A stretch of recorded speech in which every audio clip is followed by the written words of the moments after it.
إن الحمد لله نحمده ونستعينه ونستغفره ونعوذ بالله من شرور أنفسنا ومن سيئات أعمالنا من يهده الله فلا مضل له ومن يضلل فلا هادي له وأشهد أن لا إله إلا الله وحده لا شريك له وأشهد أن محمدا عبده ورسوله يا أيها الذين آمنوا اتقوا الله حق تقاته ولا تموتن إلا وأنتم مسلمون يا أيها الناس اتقوا ربكم الذي خلقكم من نفس واحدة وخلق منها زوجها وبث منهما رجالا كثيرا ونساء واتقوا الله الذي تساءلون به والأرحام إن الله كان عليكم رقيبا يا أيها الذين آمنوا اتقوا الله وقولوا قولا سديدا يصلح لكم أعمالكم ويغفر لكم ذنوبكم ومن يطع الله ورسوله فقد فاز فوزا عظيما وإن خير الكلام كلام الله وخير الهدي هدي محمد صلى الله عليه وسلم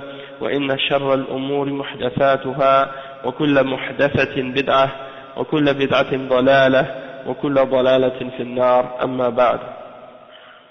Donc aujourd'hui on commence le cours numéro 20 dans l'explication du livre des 40 hadiths de l'imam An-Nawawi. On est au hadith numéro 8.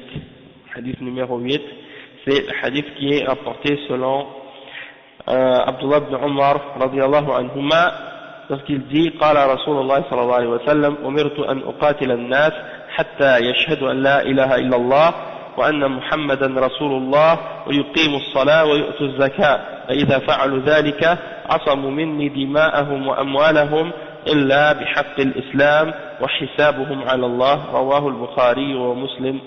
C'est un hadith dans lequel le prophète sallallahu alayhi wa sallam a dit: on m'a commandé de combattre les hommes jusqu'à ce qu'ils témoignent de la ilaha illallah, c'est-à-dire que rien ne mérite d'être adoré excepté Allah, et qu'ils disent que je suis le messager d'Allah, wa anna Muhammadan Rasulullah, et qu'ils établissent la salat et qu'ils donnent la zakat. Et lorsqu'ils auront fait ça, ils seront protégés, ils auront protégé leur sang et leurs biens, excepté, ils auront protégé leur sang et leurs biens contre moi, excepté pour un des droits de l'islam, et leur jugement appartient à Allah subhanahu wa ta'ala.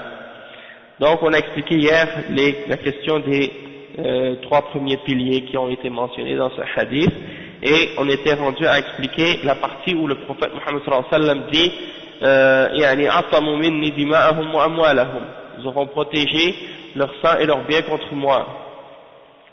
Donc qu'est-ce que ça signifie ça?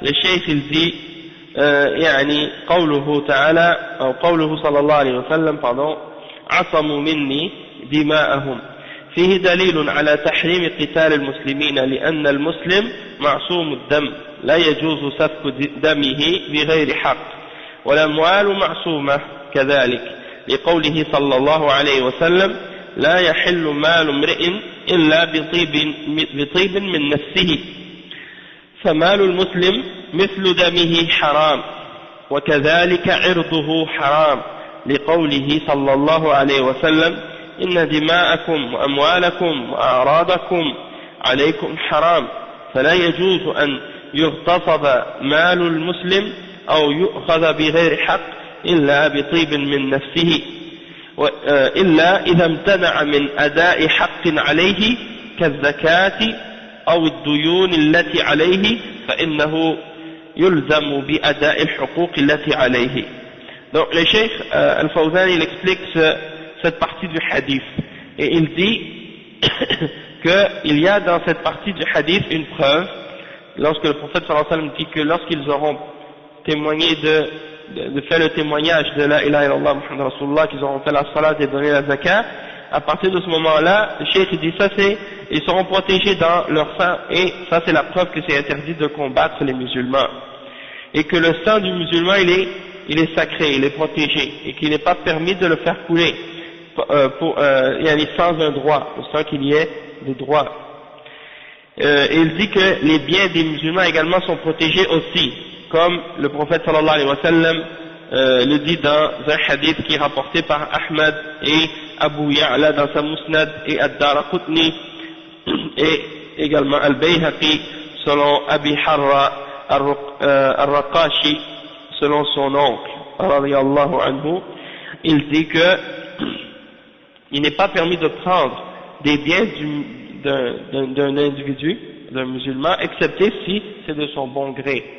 C'est pas permis de prendre des biens de quelqu'un, excepté si c'est de son bon gré, c'est-à-dire que lui-même, il accepte que tu le prennes. Donc, les biens du musulman, ils sont sacrés. Hein? La propriété du musulman, c'est quelque chose qui est sacré. Et de même que son honneur aussi. Son sang, ses biens et son honneur sont sacrés et protégés. Il mentionne le hadith du prophète sallallahu alayhi wa sallam qui est rapporté dans Al-Bukhari et Muslim selon Abi Bakr, qui disent que le prophète sallallahu alayhi wa sallam, qui a dit que le prophète sallallahu alayhi wa sallam a dit, vos sangs et vos biens et vos honneurs sont sacrés. C'est quelque chose qui est haram, c'est-à-dire quelque chose qui est sacré, qui est interdit pour vous de faire quelque chose contre les biens ou le sang ou les biens ou l'honneur de quelqu'un parmi les musulmans. Et donc, c'est ça ce que le cheikh a expliqué ici. Il dit فَلَا يَجُوزُ أَنْ يُغْتَصَبَ مَالُ الْمُسْلِمِ. Il n'est pas permis de prendre par force les biens d'un musulman, ou bien de les prendre sans un droit, de lui voler ou de lui prendre sans droit, excepté si lui-même il accepte, excepté si lui-même accepte qu'on le prenne. Excepté si par exemple quelqu'un il a des biens il a des dettes, ou bien il a une zakat qu'il n'a pas payée, là dans ce cas-là, les responsables comme les dirigeants vont faire que cet argent-là soit pris par force, du fait qu'il n'a pas payé sa zakat. Ou bien si la personne a des dettes envers quelqu'un et qu'elle refuse de payer ses dettes, eh bien, dans ce cas-là, les responsables vont faire en sorte que cet argent-là soit pris de lui par force pour être mis à la personne à qui cet argent-là appartient. Donc ça, c'est des cas dans lesquels, c'est des cas d'exception dans lesquels il est permis de prendre les biens de quelqu'un parce que en réalité cette personne-là n'a pas donné le droit qu'elle devait remettre dans l'argent qu'elle possède. Mais en dehors de ces cas-là, les sangs c'est-à-dire les biens d'un musulman, c'est sacré. Quelqu'un n'a pas le droit de les prendre. Wa alaykum salam wa rahmatullahi wa barakatuh. Et ensuite, qu'est-ce qu'il dit le cheikh, il explique la suite de ça. وقوله عصموا مني دماءهم وأموالهم هذا فيه دليل على حرمة دم المسلم وماله. بارك الله فيك. بارك الله فيك.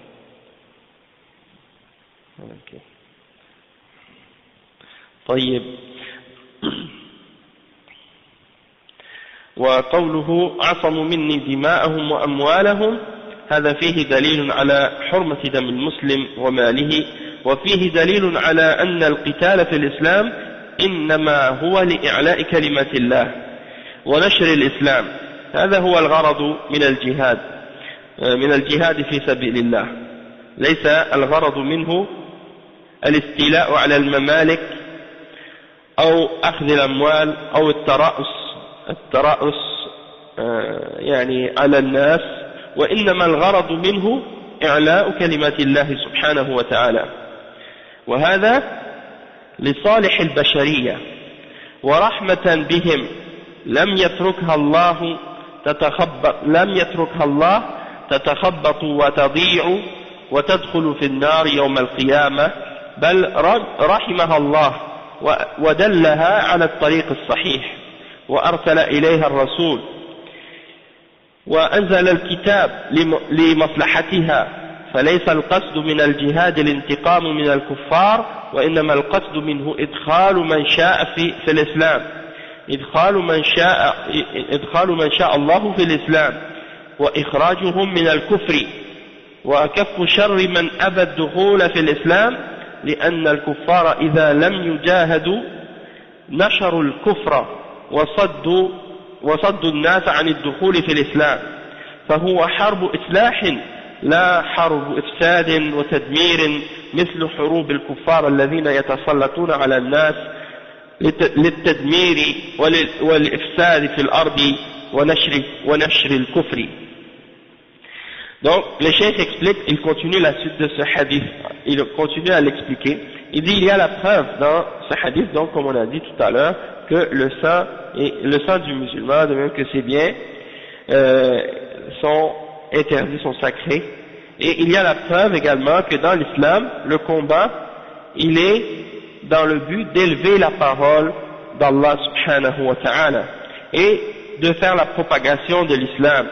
Ça c'est le but et l'objectif du djihad. Ça c'est le but et l'objectif du djihad fi sabilillah, dans le chemin d'Allah subhanahu wa ta'ala. Le but du djihad, ce n'est pas de prendre contrôle ou de posséder plus de territoire, ou bien de prendre les biens des gens, ou bien d'être à la tête des gens et d'être leur chef.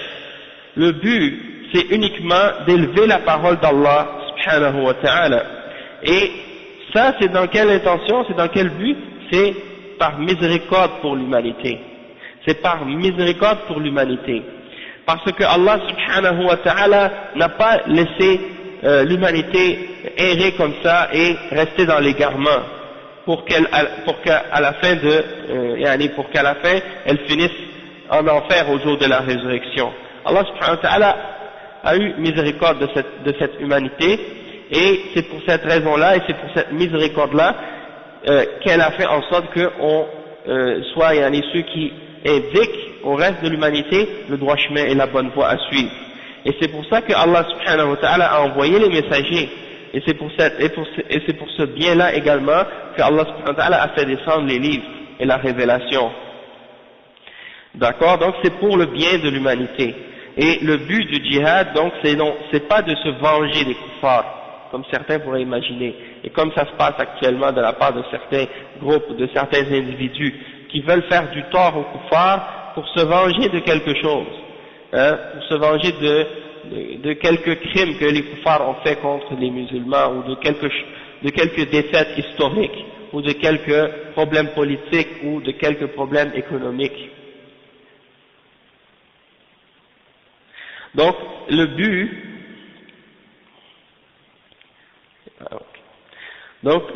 c'est, comme je disais, par miséricorde pour les hommes et pour élever la parole d'Allah subhanahu wa ta'ala, et non pas pour se venger d'eux, comme on disait.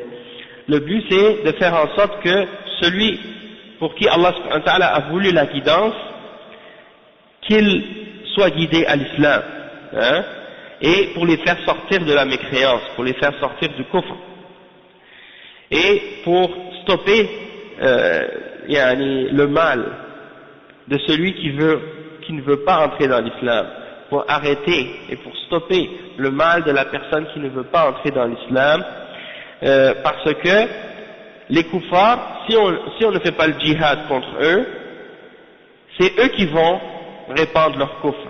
Donc si on ne fait pas le djihad pour répandre l'islam, c'est eux qui vont répandre leur kufr, et qui vont semer le désordre sur la terre, et qui vont faire la corruption et prêcher et appeler les hommes à la mécréance. Donc ça c'est la réalité. Si nous on n'appelle pas les hommes à l'islam, c'est les kuffars qui vont appeler les hommes à la mécréance et à l'idolâtrie et à adorer d'autres avec Allah subhanahu wa ta'ala et à faire le shirk. Donc ça c'est quelque chose de mal, et c'est pour cette raison-là que le cheikh il dit, le but du combat et de la guerre, c'est pas pour détruire, c'est pas pour tuer les kuffars. Le but c'est de faire de la réforme et d'amener du bien à l'humanité. Donc c'est pas comme les guerres que les kuffars font contre les musulmans. Lorsque les kuffars font des guerres contre les musulmans, eux, ou bien contre d'autres kuffars comme eux, eh bien ils font de la destruction, ils tuent, ils font des massacres et ils répandent la mécréance sur la terre. Donc le cheikh il dit فالقتال في الإسلام شرع لغرض سام ومقصد نبيل ورحمة بالبشرية، أما القتال عند الكفار فهو لمصلحة الظالم والغاشم فقط. ولهذا جاء في الحديث عجب ربك من قوم يقادون إلى الجنة بالسلاسل، يعني يقاتلون ويؤسرون ثم يدخلون في الإسلام ويدخلون الجنة. دل على أن القتال في الإسلام لغرض نبيل ومقصد شريف وهو لمصلحة البشرية لا لإلحاق الضرر بها.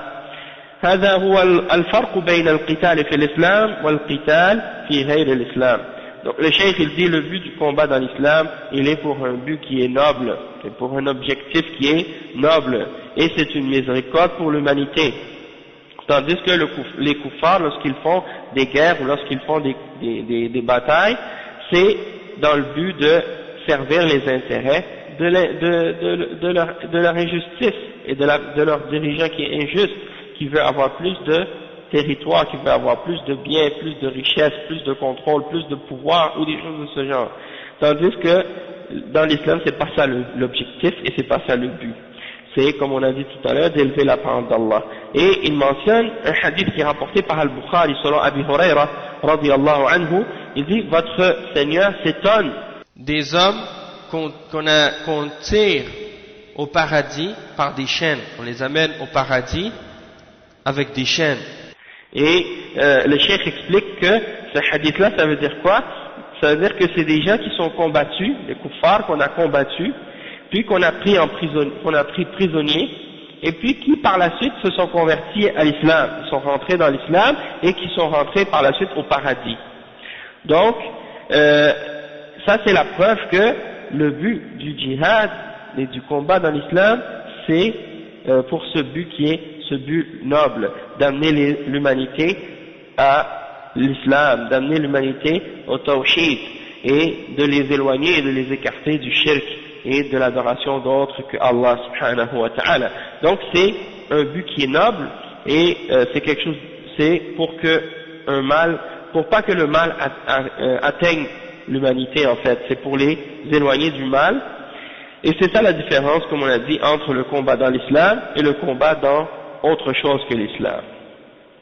وقال إلا بحق الإسلام يعني من شهد أن لا إله إلا الله وأن محمدا رسول الله فإنه قد عصم دمه وماله فلا يجوز الاعتداء عليه إلا إذا أخل بحق من حقوق الإسلام بأن ارتكب ناقضا من نواقض الإسلام فإذا ارتكب ناقضا من نواقض الإسلام حل دمه ووجب قتله لقوله صلى الله عليه وسلم من بدل دينه فاقتلوه وقال لا يحل دم امرئ مسلم إلا بإحدى ثلاث النفس بالنفس والسيب الزاني والتارك لدينه المفارق للجماعة فإذا ارتكب ناقضا من نواقض الإسلام فإنه يستتاب فإن تاب وإلا وجب قتله لأنه اعترف أن الإسلام حق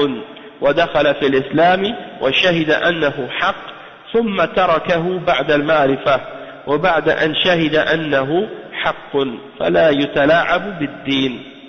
Le cheikh explique ici que lorsque le prophète sallallahu alayhi wa sallam il dit par la suite illa bihaqq al-islam, excepté pour un des droits de l'islam, c'est-à-dire que lorsque quelqu'un a témoigné en disant que rien ne mérite d'être adoré excepté Allah, il a dit la ilaha illallah, et il a dit que Muhammad est le messager d'Allah, alors à partir de ce moment-là, son sang et ses biens sont sacrés et sont protégés, et il n'est pas donc permis de transgresser contre lui, de lui faire un tort quelconque, excepté si il vient en contradiction avec un des droits de l'islam, et un des droits parmi les droits de l'islam, c'est-à-dire qu'il commet quelque chose qui annule son témoignage en la ilaha illallah et en Muhammad Rasulullah. Il a commis quelque chose qui vient détruire son témoignage en islam. Donc si il commet un de ces nawaqid, c'est-à-dire une des choses qui viennent annuler la foi de quelqu'un ou viennent annuler son islam, une fois qu'il a commis ça, alors à partir de ce moment-là, son sang devient licite. Son sang devient licite et il est obligatoire de le tuer. Parce que le prophète Mohammed sallallahu alayhi wa sallam a dit, celui qui change sa religion, tuez-le.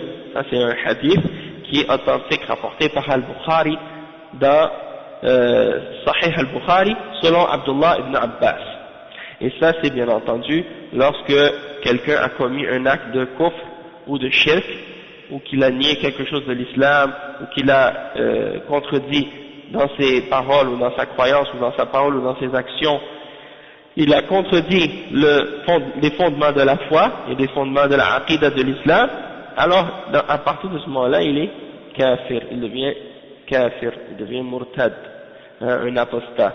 Et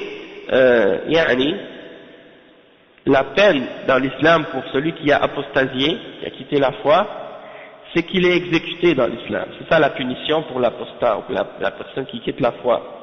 Bien entendu, tout ça c'est expliqué dans les livres de fiqh, que ce soit n'importe quel madhab parmi les madhahib, que ce soit le madhab Hanafi, ou Maliki, ou Shafi'i, ou Hanbali, tous les livres, ils ont les livres qui sont, disons,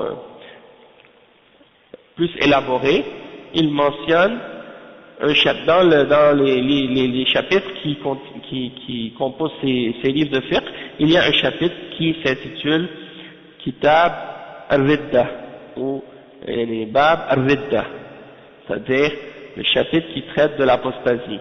Et dans ces chapitres, il y a les règles qui mentionnent qu'est-ce qu'on doit faire et qu'est-ce qui arrive à quelqu'un lorsqu'il a quitté l'islam ou lorsqu'il a contredit l'islam. Et parmi les règles, c'est ça, c'est qu'il doit être exécuté.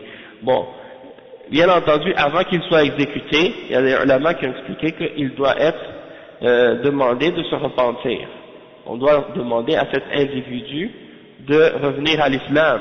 On dit yustatab. Il doit être demandé de revenir à l'islam. فَإِنْ تَابَ وَإِلَّا قُتِلَ. S'il refuse de se repentir, il va être exécuté. Bon, un autre point important à mentionner à ce sujet-là, quand on dit qu'il sera tué ou qu'il est obligatoire de le tuer, est-ce que ça veut dire que n'importe qui peut le tuer, ou n'importe quel musulman peut le tuer n'importe comment? Non. Comme on a expliqué plusieurs fois, et à chaque fois on l'explique, que ce soit le djihad, ou que ce soit les peines pour l'apostasie, ou les peines pour la lapidation, ou les peines pour n'importe quel autre crime qui est puni dans l'islam, c'est pas à un individu parmi les individus musulmans qui peuvent établir cette peine-là, ou appliquer cette peine sur le coupable.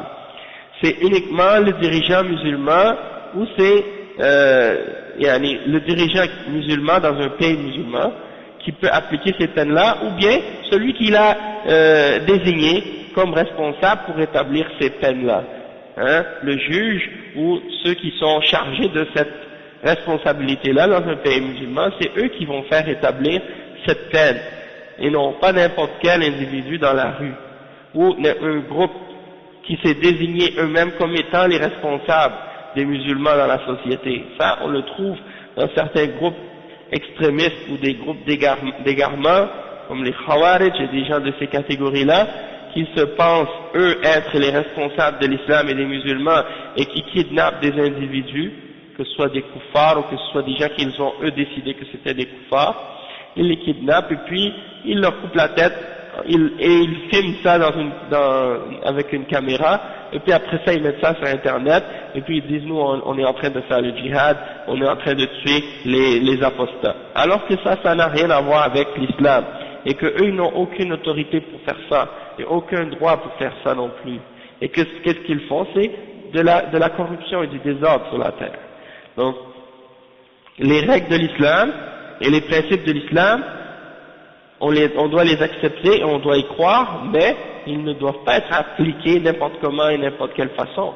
Il y a des conditions, il y a des règles à respecter, et il faut juste comprendre ça, puis mettre les choses à la bonne place, et pour pas tomber dans l'extrémisme, ou pour pas tomber non plus dans la négation. Parce qu'il y a ceux qui nient ces choses-là, ils vont dire non, il n'y a pas de peine pour l'apostat dans l'islam, tout le monde est libre, il y a la liberté de croyance comme les droits de l'homme, etc., etc. Et ils nient qu'est-ce qui est vrai dans l'islam, ils rejettent qu'est-ce qui est établi dans le Coran et dans la Sunna. Ça, celui qui fait ça, il a rejeté l'islam, il a rejeté la foi, parce qu'il a nié ce qui est établi avec les preuves dans le Coran, dans la Sunna et dans l'ijma', dans le consensus de la Ummah, le consensus des savants de la Ummah, qui ont accepté quelque chose, toi tu viens, tu dis non, ça n'existe pas. C'est comme si tu rejettes quelque chose qui est établi dans l'islam, donc ça c'est un acte de kufr. Et il y a ceux qui vont dans l'autre extrême, ils disent oui ça existe, on l'accepte, mais ils veulent l'appliquer d'une manière qui dépasse les limites d'Allah subhanahu wa ta'ala et qui fait tomber dans l'extrémisme et dans l'égarement.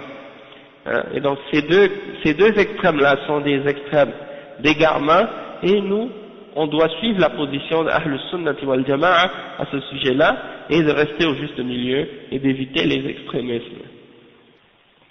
Celui qui est mort, murtad, apostat, et qu'on lui a donné l'option de se repentir, et on lui a donné le délai de 3 jours, d'habitude, comme c'est mentionné dans les textes, et puis qu'après la personne a refusé de revenir à l'islam, et il a préféré la mort à l'islam, et puis qu'il a été exécuté, et dans ce cas-là, il est kafir.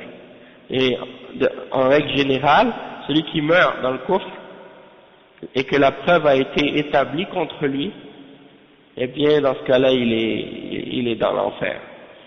Mais pour un individu en particulier, Allahu A'lam, mais en règle générale, c'est le cas, que la personne, lorsque la preuve a été établie contre lui, et qu'il meurt sur le kufr, ou sur le shirk, ou une religion autre que l'islam, eh bien, il est dans l'enfer. Ça, c'est sa destination. Wallahu a'lam. Oui, et même justement ce hadith, le contexte de ce hadith, justement, c'est une discussion entre Abu Bakr as-Siddiq radiyallahu anhu et Omar ibn al-Khattab, parce que à l'époque, après la mort du prophète Muhammad sallallahu alayhi wa sallam, il y a certains Arabes qui ont apostasié, et les ulama ont divisé les groupes d'Arabes qui ont apostasié, disons, parmi ceux qui font partie de Ahlul Ridda. À l'époque, ils les ont divisés en 3 catégories. Il y a ceux qui ont, par exemple, ils ont cru en Musaylama, un homme qui s'était déclaré lui-même prophète, et ils ont commencé à le suivre. Ça, c'est une des catégories des apostats. Ensuite, il y a un autre groupe d'apostats, c'est ceux qui sont retournés à la mécréance. Ils ont abandonné l'islam après la mort du prophète sallallahu alayhi wa sallam et sont retournés à l'idolâtrie et à l'adoration des idoles. Ça, c'est le deuxième groupe des apostats. Puis après, il y a un autre groupe, eux, ils n'ont pas nié l'islam, ils ont continué à pratiquer l'islam, sauf qu'ils ont dit, nous on va pas payer la zakat. On va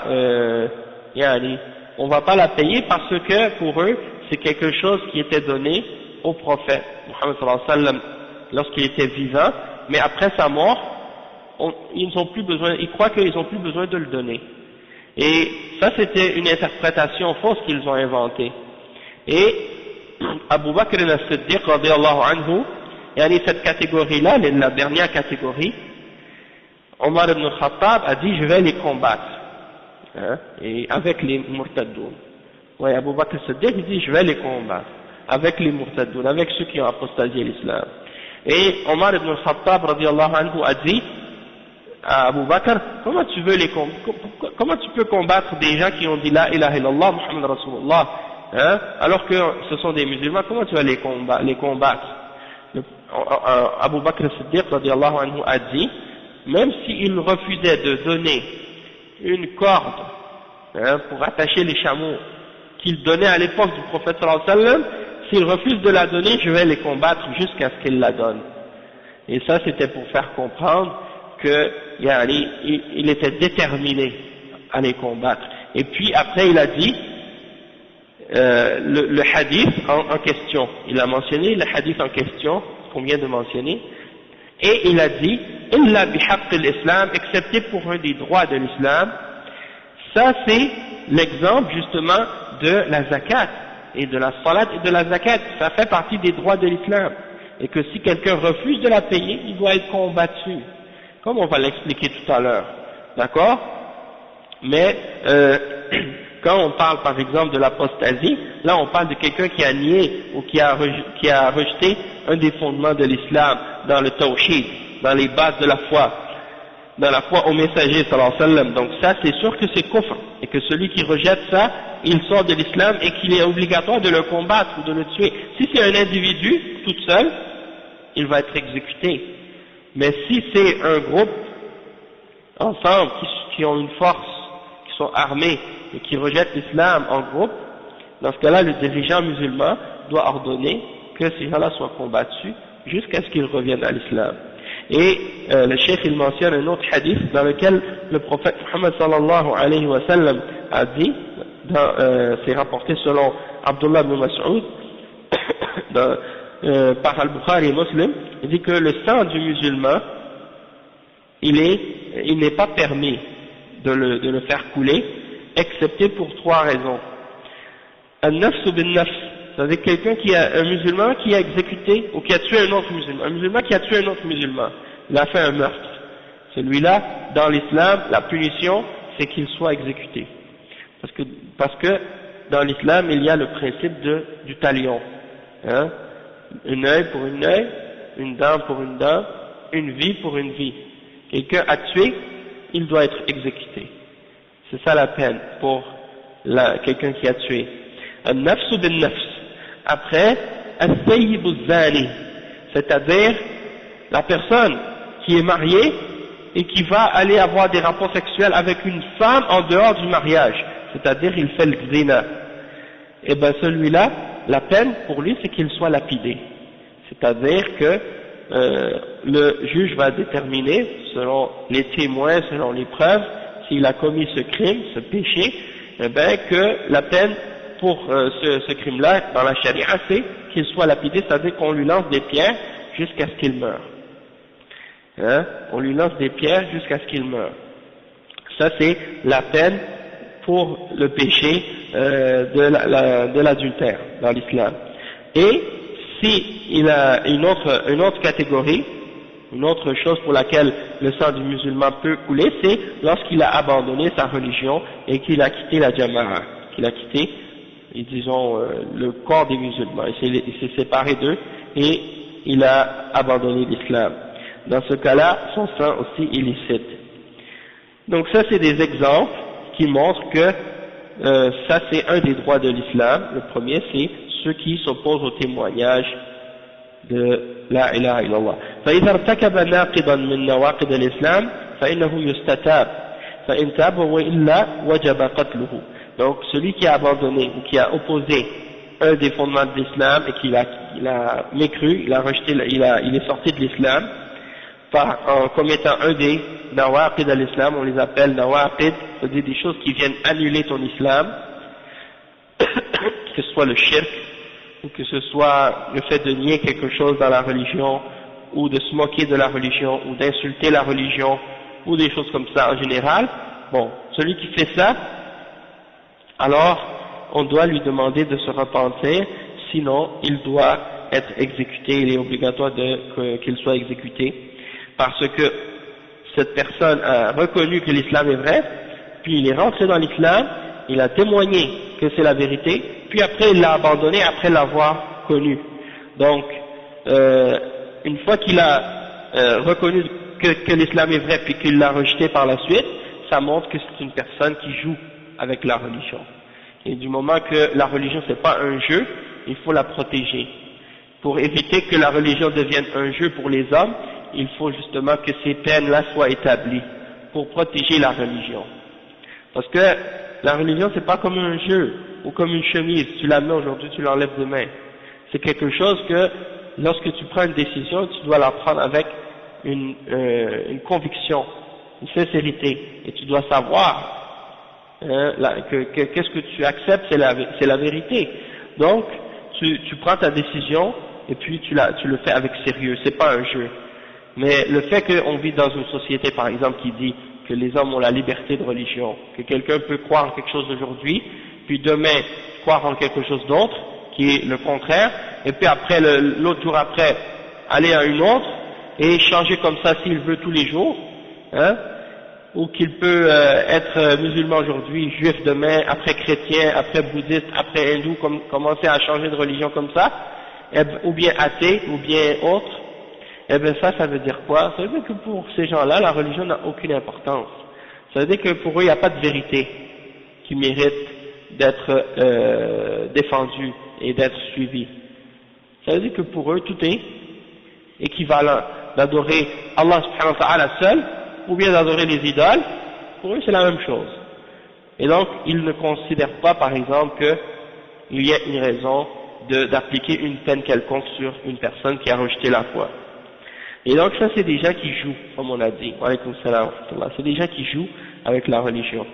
Le cheikh il dit والإسلام جاء بحفظ الضرورات الخمس أولها حفظ الدين بأن لا يصير ملعبة للمرتدين بل يحمى فإذا امتنعوا عن حق من حقوق الإسلام فإنهم يقاتلون وتحل دماؤهم حتى يتوبوا ولهذا قاتل أبو بكر الصديق رضي الله عنه فئتين من الناس الأولى المرتدون الذين ادعوا النبوة كمسيلمة والأسود العنسي والثانية الذين منعوا الزكاة قاتلهم حتى أدوا الزكاة واستدل بهذا الحديث. Donc le cheikh il dit que l'islam il est venu pour préserver les 5 nécessités. Et la première de ces 5 nécessités-là, c'est la religion. Donc, l'islam est venu pour préserver, premièrement, la religion. Deuxièmement, la raison. Troisièmement, c'est quoi? C'est al-nafs. Après, quatrièmement, al-mal. Et cinquièmement, al-ird. L'honneur, les biens. Donc, c'est les 5 choses que l'islam est venu défendre et protéger. La religion, la vie, la raison, les biens et l'honneur. D'accord? Et donc, il y a beaucoup de gens aujourd'hui parmi des gens qui sont influencés par les idées des occidentaux, des kuffars. Ils essaient d'interpréter l'islam à la lumière des droits de l'homme, à la lumière de la charte des droits de l'homme, sans prendre en considération que cette charte elle est écrite par des êtres humains et donc qu'elle contient des choses qui sont erronées et incorrectes et incomplètes. D'accord? Donc ils essaient de défendre la notion de l'égalité de croyance et de la liberté de croyance. Et donc ils nient la peine de l'apostasie. Et qu'est-ce qu'ils disent? Ils disent que ils mentionnent un verset dans le Coran qui dit la ikraha fi ddin. Il n'y a pas de contrainte en religion. Et ce verset, il est vrai qu'on n'a pas le droit de contraindre quelqu'un qui n'est pas musulman à accepter l'islam. Ça c'est un principe dans l'islam, qu'il n'y a pas de contrainte. Quelqu'un qui est juif ou qui est chrétien, on n'a pas à le forcer à devenir musulman. Il faut le convaincre avec des preuves et des arguments pour qu'il se convertisse. Mais quelqu'un qui est déjà musulman, une fois qu'il a accepté l'islam, il ne peut pas faire ce qu'il veut avec l'islam. Il ne peut pas décider de déformer ou de changer la croyance de l'islam. Ou de dire, moi je crois en ça et je ne crois pas en ça. Ou j'accepte ça mais je n'accepte pas ça. De commencer à essayer de faire des triages dans qu'est-ce qu'il accepte et dans qu'est-ce qu'il n'accepte pas. De décider comme si c'était un jeu, la religion. Ou bien, quelqu'un ne peut pas non plus commencer à nier des choses qui sont établies dans la religion, rejeter des choses qui sont claires dans la religion, des choses comme ça. Si on permet à quelqu'un de faire ça, ça veut dire qu'il ne restera plus de religion. Ça va devenir comme la religion des chrétiens, comme la religion des juifs. Les chrétiens, à chaque 50 ans, à chaque 100 ans, ils changent des choses dans leur croyance. Ils changent des choses dans leur religion. Les évêques et les papes et les prêtres, ils se réunissent, ils disent bon, ça y est, on va faire un vote. Maintenant, ça c'est permis maintenant. Avant c'était interdit, maintenant c'est permis. Ils peuvent décider ça. Nous dans l'islam, non. Notre religion, elle vient d'Allah subhanahu wa ta'ala, et tout ce qui est dedans, ça change pas. Les choses qui sont établies sont établies. Et qu'est-ce qui est vrai à l'époque du prophète sallallahu alayhi wa sallam, c'est vrai aujourd'hui encore, et ça va être vrai jusqu'à la fin des temps. Et non, comme le prophète sallallahu alayhi wa sallam, comme le cheikh, comme le prophète sallallahu alayhi wa sallam, comme Allah subhanahu wa ta'ala, il dit dans le Coran, Al-yawm akmaltu lakum dinakum. Aujourd'hui, j'ai complété pour vous votre religion. La religion, elle est complétée, elle est claire, elle est complétée. Et donc, on ne peut plus changer des choses à l'intérieur de cette religion-là. Donc, ceux qui, hein, ça aussi c'est un autre exemple. Tu vas pas trouver des lois, tu vas pas trouver des changements dans les règles d'Allah subhanahu wa ta'ala et dans sa façon de faire les choses. Donc, Allah subhanahu wa ta'ala, il dit la ikraha fi din, mais il dit aussi qu'il y a l'ordre d'appliquer la peine d'apostasie pour ceux qui quittent la foi. Hein? Et il n'y a pas de contradiction entre ça et ça, parce qu'un s'applique aux non-musulmans et l'autre s'applique aux musulmans. Et également aussi, il y a une chose qui est importante à comprendre, c'est que lorsqu'on dit par exemple, bon, on ne veut pas trop s'éloigner du sujet, mais bon, le but, l'important de comprendre, c'est que c'est pas pour contraindre de toute façon la peine de l'apostasie, c'est pas pour contraindre les hommes à être croyants ou à être musulmans. Le but de la peine de l'apostasie, c'est pour protéger la croyance et les fondements de l'islam. C'est ça le but. C'est pas de forcer quelqu'un à être musulman, mais c'est de protéger l'islam pour pas que quelqu'un commence à jouer avec l'islam. Parce que sinon quelqu'un peut jouer avec la religion, commencer à inventer des bid'ah, des innovations, des croyances nouvelles, enlever des choses, rajouter des choses, commencer à dire que l'islam doit être changé parce qu'on est au XXe siècle ou des choses comme ça. Et ça c'est de la destruction de l'islam en réalité. Donc le cheikh il dit que donc pour pas que les apostats commencent à jouer, parce que c'est ça qui est arrivé même à l'époque, même après la mort du prophète sallallahu alayhi wa sallam, c'est arrivé que des gens, ils viennent, ils disent, moi, j'accepte l'islam. Donc ils montrent qu'ils acceptent la religion. Et après, à partir de ça, une fois qu'ils sont infiltrés parmi les musulmans, ils commencent à déformer les croyances de l'islam et à changer les enseignements de la religion et détruire l'islam par l'intérieur. Comme beaucoup de sectes et beaucoup de groupes ont commencé de cette façon-là. Comme par exemple les Shia Rafida qui sont apparus de cette manière. Il y a un juif du Yémen qui s'appelait Abdullah ibn Saba, il a dit qu'il a accepté l'islam, il est rentré parmi les musulmans. Qu'est-ce qu'il a fait? Il en a profité pour faire des problèmes. Si c'était à l'époque aujourd'hui, les gens allaient dire non, il a la liberté de croyance, il a le droit de dire ce qu'il veut, hein? Mais c'est pas vrai. Quelqu'un n'a pas le droit de dire ce qu'il veut dans la religion d'Allah. Commencer à dire que Ali c'est Dieu, ou de dire que les Sahaba sont des kuffars, commencer à dire que Ali est meilleur que Abu Bakr et que Omar et que Othman et que c'était lui le premier des khulafas, c'est lui qui devait être le khalife après la mort du prophète sallallahu alayhi wa sallam, ou d'autres idées comme ça. Alors, si on permet à n'importe qui de dire n'importe quoi comme ça, alors qu'est-ce qui va rester de l'islam à la fin? Eh ben c'est ça. Maintenant il y a des gens qui appellent à dire non, la religion, tout le monde est libre, tout le monde peut dire ce qu'il veut. Un musulman, quelqu'un qui est musulman, il choisit ce qu'il veut dans l'islam. Et s'il veut rejeter quelque chose, il rejette ce qu'il veut. Hein? Et vous entendez des femmes, des femmes qui se disent musulmanes, qui passent à la télévision, dans les médias, à la radio, puis qui disent non, moi je suis contre le hijab, moi je suis contre la polygamie, moi je suis contre ci et je suis contre ça, et je suis musulmane. Comme si tu pouvais choisir dans l'islam qu'est-ce que tu acceptes, qu'est-ce que tu n'acceptes pas. Ça c'est de la contradiction. Hein? Est-ce que si cette femme vivait à l'époque du prophète Muhammad sallallahu alayhi wa sallam et qu'elle était devant le messager d'Allah sallallahu alayhi wa sallam, elle pouvait dire j'accepte ça, j'accepte pas ça? Et si le messager d'Allah sallallahu alayhi wa sallam lui disait tu dois mettre le hijab, elle allait dire non, je veux pas le mettre, je suis pas d'accord avec le hijab? Non, jamais de la vie. Donc pourquoi aujourd'hui on changerait ça puis on commencerait à dire quelqu'un peut choisir ce qu'il veut et rejeter ce qu'il ne veut pas.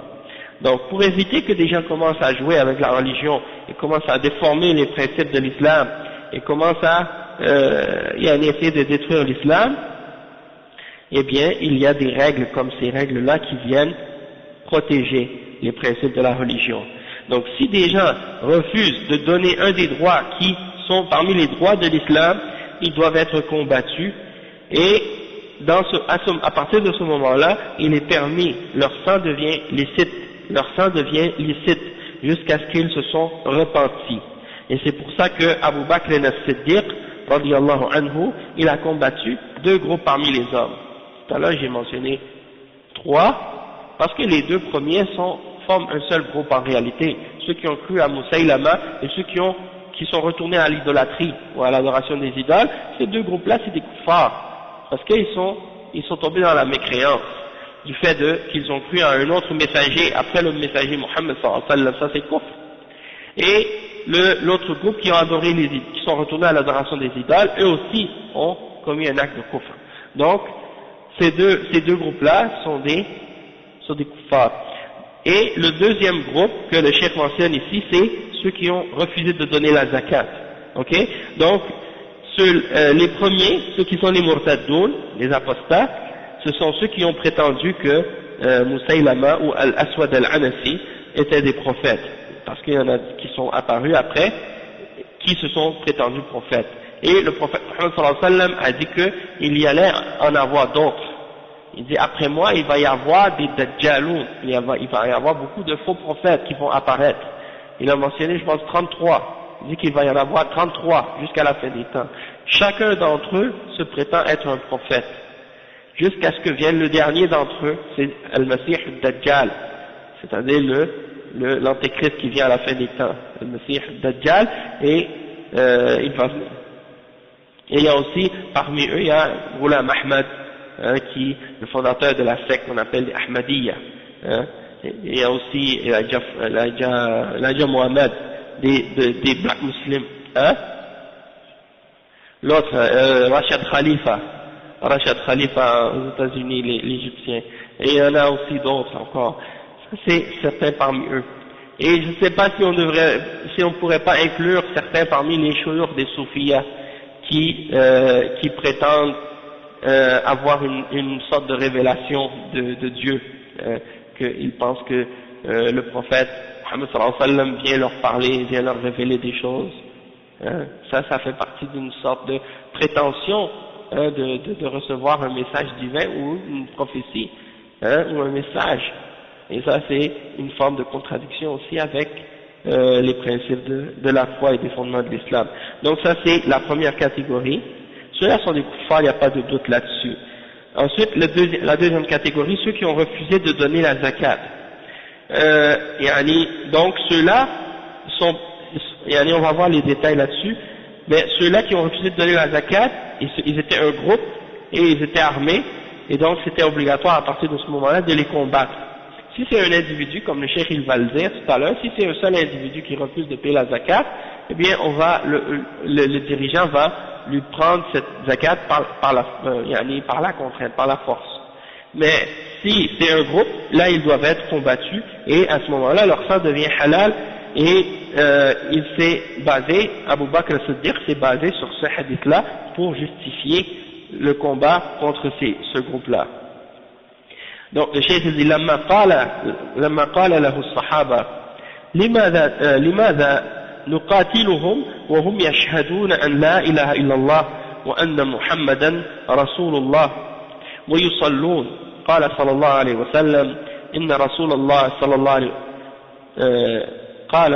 قال رضي الله عنه إن رسول الله صلى الله عليه وسلم قال إلا بحق الإسلام وإن الزكاة من حقها والله لو منعوني عقالا وفي رواية عناقا يؤدونه إلى رسول الله صلى الله عليه وسلم لقاتلتهم عليه فمن منع الزكاة جاحدا لوجوبها فهذا كافر مرتد بالإجماع وإن منعها بخلا مع اعترافه بوجوبها فإنها تؤخذ منه قهرا وإن كان له شوكة وسلاح فإنه يقاتل لأنها ركن من أركان الإسلام امتنع منه فيقاتل عليه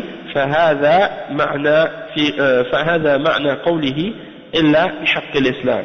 Donc le cheikh il dit que lorsque Abu Bakr radiyallahu anhu a voulu les combattre, les murtadoun et ceux qui ont refusé de donner la zakat, les sahaba ont demandé par rapport à ceux qui refusaient de donner la zakat, comment tu peux les combattre alors qu'ils témoignent de la ilaha illallah et de Muhammad Rasulullah et qu'ils font la salat. Alors Abu Bakr al-Siddiq radiyallahu anhu, il a répondu que le messager d'Allah sallallahu alayhi wa sallam a dit, excepté pour un des droits de l'islam, et la zakat fait partie des droits de l'islam aussi, comme la salat. Et dans une autre narration, il dit, je vais combattre ceux qui font une distinction entre la salat et la zakat. Hein? Et après, il a dit, par Allah, s'il refusait de me donner une iqal, ou bien une anaq, c'est-à-dire quelque chose qu'on utilise pour attacher les chameaux. Hein, aujourd'hui, les Saoudiens, les gens du Golfe, ils portent un truc noir ils ont un foulard sur la tête, et ils mettent un truc rond là, noir, pour tenir. On appelle ça l'iqal. L'iqal, avant ils utilisaient ça pour attacher les chameaux, leurs jambes, pour pas qu'ils partent. Hein? Ils mettaient ça comme ça, dans leurs genoux, comme ça il peut pas avancer. Donc, Abu Bakr al-Siddiq radiyallahu anhu, il dit, s'il refusait de donner ça, alors qu'il le donnait au messager d'Allah, je les aurais combattus jusqu'à ce qu'il le donne. Donc, celui qui refuse de donner la zakat parce qu'il nie son obligation, celui-là, il est kafir. Celui-là, il est kafir parce que il a refusé de la donner, mais il nie son obligation. En fait, celui qui nie l'obligation de la zakat, il est kafir même s'il la donne. Hein? Comme celui qui fait la salat, mais qui nie son obligation, il est kafir même s'il fait la prière.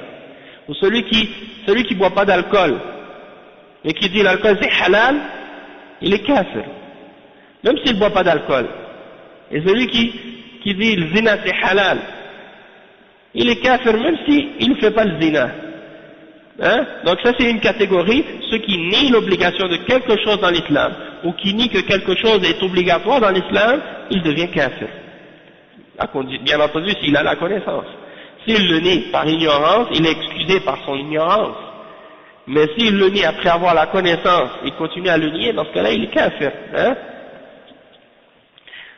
Donc ça c'est le premier exemple.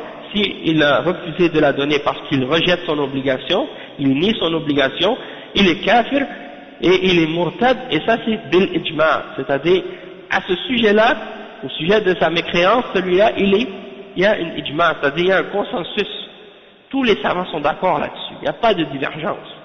Hein? Et il dit وَإِن مَنَعَهَا بُخْلًا مَعَ اعْتِرَافِهِ بِوُجُوبِهَا فَإِنَّهَا تُؤْخَذْ مِنْهُ قَهْرًا. S'il refuse de la donner par avarice, parce qu'il est avare, il aime l'argent, il ne veut pas donner la zakat, à cause de son avarice, et il reconnaît son obligation, alors dans ce cas-là, il doit être pris de lui par la force.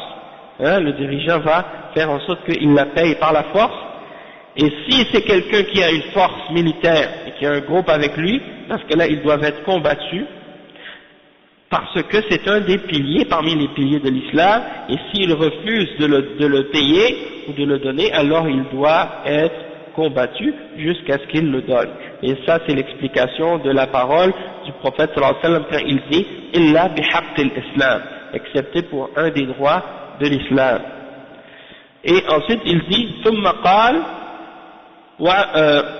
qala sallallahu alayhi wa sallam wa hisabuhum ala Allah » et leur jugement appartient à Allah, c'est-à-dire celui qui a déclaré la ilaha illallah Muhammad Rasulullah, qui a fait la salat et qui a donné la zakat, celui-là son sang et ses biens sont haram, il est protégé dans ses biens et dans son sang, excepté pour un des droits de l'islam, et après son jugement appartient à Allah. Du moment qu'il a établi les piliers de l'islam et qu'il a pratiqué l'islam, son jugement est à Allah, c'est-à-dire, comme le cheikh il va l'expliquer, بهذا معناه أننا نقبل ظاهرهم فمن أظهر الإسلام قبلنا منه ما لم يحصل منه ناقض من نواقض الإسلام أما باطنه فالله هو الذي يتولاه ولذلك قبل النبي صلى الله عليه وسلم إسلام المنافقين لما أسلموا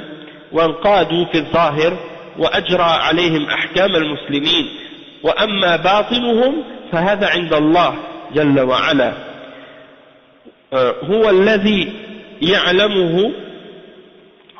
يعلمه فنحن نحكم على الظاهر ولا نعلم ما في البواطن وإنما هذا إلى الله حسابهم على الله. Donc le cheikh il dit que la signification lorsque le prophète sallallahu alayhi wa sallam dit que leur jugement appartient à Allah, ça veut dire quoi? Ça veut dire que nous on juge les gens et on accepte ce qu'ils nous montrent. On juge les gens selon ce qu'ils nous montrent et on accepte ce qu'ils nous montrent. S'ils nous montrent l'islam et le bien, on accepte. Tant qu'on ne voit pas apparaître en eux une chose qui vient annuler leur islam, soit une parole ou une action qui oppose les fondements de l'islam, comme quelqu'un qui se moque de la religion ou qui insulte Allah ou son messager, sallallahu alayhi wa sallam. Ça c'est quelque chose qui oppose les fondements de la foi. Donc à partir de ce moment-là, on va juger par ce qui est apparent, par ses paroles, et on va dire ça, il y a un problème. Maintenant il y a un problème dans sa foi. Ou bien quelqu'un, tu le vois, qui invoque les morts, ou qui se prosterne devant une tombe, ou qui égorge un animal pour un mort, ou des choses comme ça, ou qui fait le tawaf autour d'une tombe, ou bien quelqu'un qui se prosterne devant une statue ou une tombe ou des choses de ce genre. Tu vas dire, il y a quelque chose qui marche pas, il y a un problème. Ça vient en opposition avec la foi. Donc il faut, dans ces cas-là, on juge par l'apparence. Mais quand tu vois que la personne, en apparence, elle te montre l'islam, toi tu acceptes l'islam. Et son intérieur, c'est Allah qui va le juger. C'est-à-dire, si dans son intérieur il n'est pas sincère, c'est Allah qui va le juger. Mais nous, on ne peut rien faire pour son intérieur. C'est-à-dire, on ne peut pas juger qu'est-ce qu'il a à l'intérieur de lui, est-ce qu'il est sincère ou non, est-ce qu'il est véridique ou non. C'est seulement Allah subhanahu wa ta'ala qui est juge de l'intérieur. Et c'est pour ça que le prophète Muhammad sallallahu alayhi wa sallam, il a accepté l'islam des munafiqin lorsqu'ils se sont soumis et lorsqu'ils ont obéi aux ordres d'Allah et du messager sallallahu alayhi wa sallam. Eh bien le prophète sallallahu alayhi wa sallam a appliqué sur eux les règles générales de l'islam. Il a appliqué sur eux les règles et les a traités comme des musulmans, malgré qu'il savait que c'était des munafiqin, parce que Allah subhanahu wa ta'ala lui a donné la révélation et lui a informé que ces gens-là étaient des hypocrites. Mais malgré que c'était des hypocrites, il les traitait comme des musulmans. Pourquoi? Parce qu'ils se basaient sur les règles qui étaient apparentes chez eux, dans leurs actions et dans leurs paroles, et non pas sur la révélation pour les juger et pour agir avec eux. D'accord? Donc nous, c'est la même chose. On doit les juger, les munafiqin, selon qu'est-ce qu'ils nous montrent. On ne peut pas savoir qu'est-ce qui est dans leur cœur. D'accord? Et donc, si quelqu'un nous montre les règles de l'islam et nous montre qu'il pratique l'islam, on l'accepte comme étant un musulman, on n'essaie pas de chercher qu'est-ce qu'il y a dans son cœur. Sauf s'il nous montre quelque chose en parole ou en action qui vient contre les fondements de l'islam, là on va dire, non, il y a un problème. Mais tant qu'il ne nous montre pas des problèmes, on doit accepter ce qu'il nous montre de bien.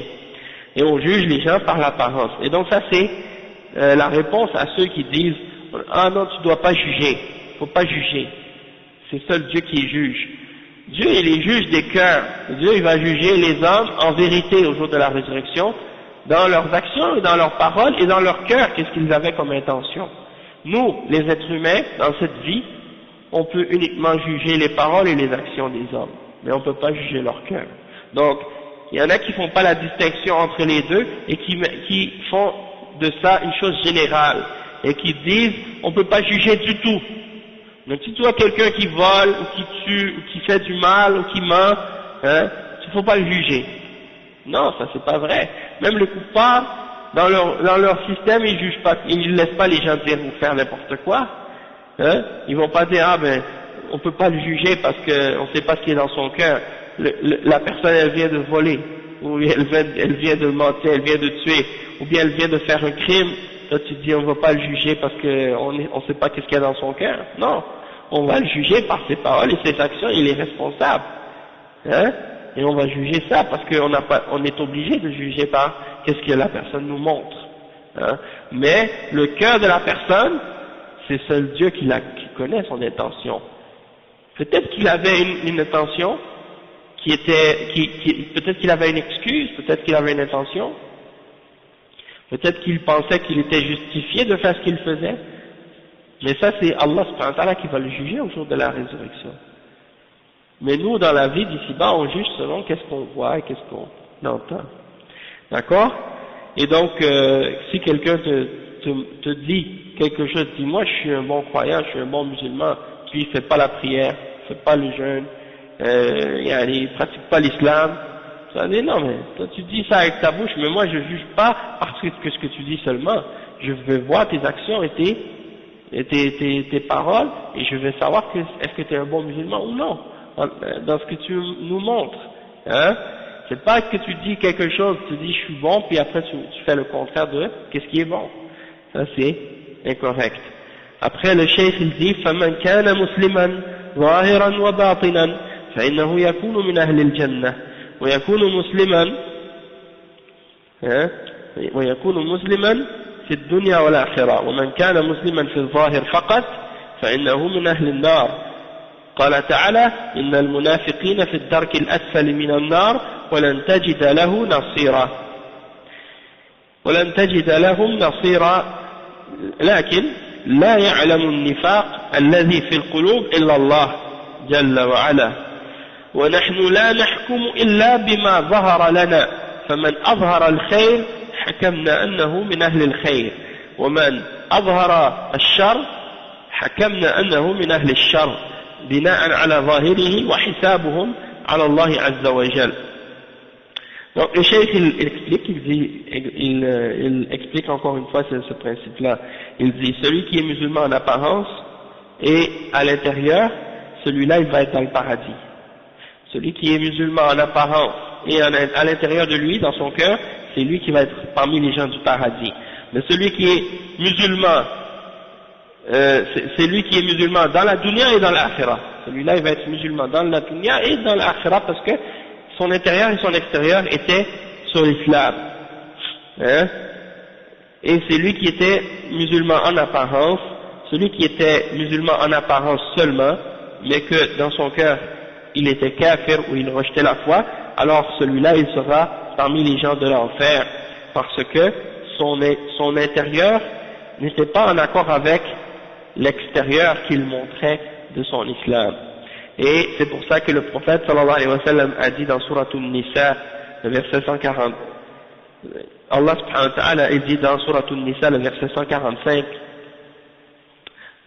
إن المنافقين في الدرك الأسفل من النار ولن تجد لهم نصيرا. Les hypocrites seront dans les niveaux les plus bas, hein, dans le plus bas des niveaux de l'enfer, et tu ne trouveras pour eux aucun secoureur. Donc c'est ceux-là qui seront dans le plus bas niveau de l'enfer. Et le cheikh dit toutefois, le nifaq ou l'hypocrisie qui est dans le cœur, nul ne peut le connaître excepté Allah. Donc le nifaq qui est dans le cœur, nul ne peut le connaître excepté Allah subhanahu wa ta'ala. Et nous, Allah ne nous a pas demandé de juger excepté ce qui est apparent. Donc on ne peut pas juger excepté ce qui est en apparence. Celui qui montre le bien, on juge qu'il est bien. Celui qui montre le mal, on juge qu'il est mal. On se base sur qu'est-ce qui est apparent, et le jugement de ces gens-là, c'est Allah qui va les juger. Hein? Il ne faut pas écouter ceux qui vont nous dire, par exemple, non, il faut pas dire à propos de quelqu'un, ah lui il est pas bon, parce que Dieu seul sait qu'est-ce qui est dans leur cœur. Allah ne nous a pas demandé de voir qu'est-ce qui est dans leur cœur. Il nous a demandé de regarder ce qu'ils font et ce qu'ils disent, et c'est tout. Hein? Et aussi, donc là on a fini d'expliquer le hadith numéro 8. Donc je ne sais pas si on va s'arrêter ici, ou bien si on explique le hadith numéro 9, il est pas long. Je pense que peut-être le mieux ce serait de s'arrêter ici. Et puis on continue le prochain. Non, en précis ça devrait être samedi prochain, mais on ne sait pas si ça va être l'Eid, quel jour exactement, on ne sait pas. Hein? Dimanche ou lundi? Ok, d'accord. Donc dans ce cas-là, samedi prochain, on va faire le dars, Inch'Allah. Puis pour à savoir est-ce que ce sera dimanche matin ou lundi matin l'Eid, là on va peut-être on regardera le samedi, puis on va peut-être annuler le cours pour dimanche, comme ça on continuera seulement la semaine après, Inch'Allah. Pour le mois de Ramadan, donc on continue, on a fait après la prière de Zohr et tout. Je sais pas encore comment le programme va être changé pour l'horaire après le Ramadan.